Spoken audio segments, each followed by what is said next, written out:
1. Being exorcised. I first experienced depression when I was 13.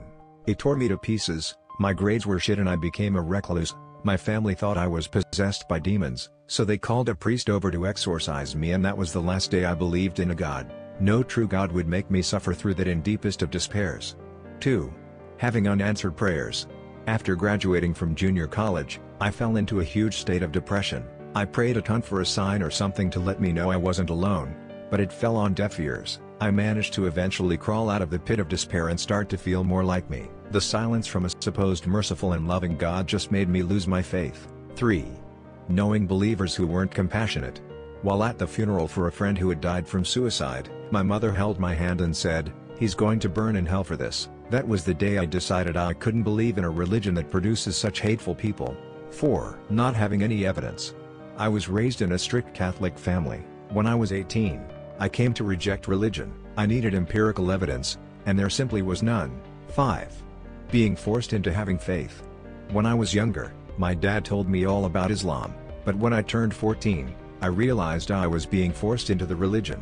Everyone I knew always asked me if I was Muslim, and while I didn't want to let them down, I didn't want to be pushed into believing things that have no proof of being true. 6. Having unanswered questions. I grew up in Salt Lake City, where everyone I knew was Mormon. In my teenage years, I started to realize some things didn't add up, and that this faith was truly blind. I would get in trouble for asking questions about dinosaurs and Earth's timeline. They preach and preach but never get to the hard questions. 7. Seeing God as selfish. When I was 14, I tried to read the Bible in its entirety and could barely make it through the first few chapters of Genesis without wondering why God sounded and acted so selfish. 8. Feeling overwhelmed by guilt. My mom was never pushy with us as kids, but we were told about heaven, hell and sin, which made me worried and obsessed about everything I did.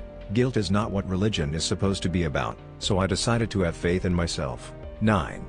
Researching the roots of religion. I started to doubt the existence of God when I learned in high school that the Bible is entirely written by humans and not by some divine creator. Then in college I learned about other religions and came to accept that religion is a man-made concept. 10. We don't need him.